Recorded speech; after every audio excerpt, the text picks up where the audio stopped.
ചെലവ് കഴിഞ്ഞിട്ട് സമ്പാദിക്കാൻ ആർക്കും സാധിക്കത്തില്ല.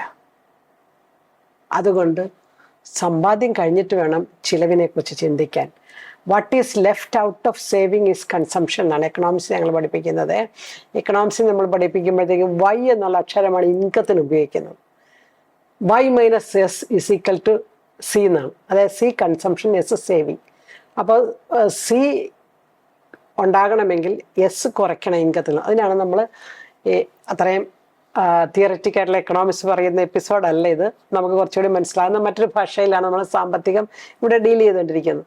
അപ്പം നമ്മൾ ഓർക്കണം, what is left out of saving is consumption.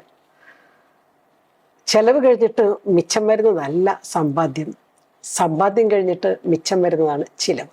ആ തിയറി പറയാനാണ് ഞാനിത് പറഞ്ഞത്, ഈ ഇക്വേഷനൊക്കെ ഒന്ന് പറഞ്ഞത്.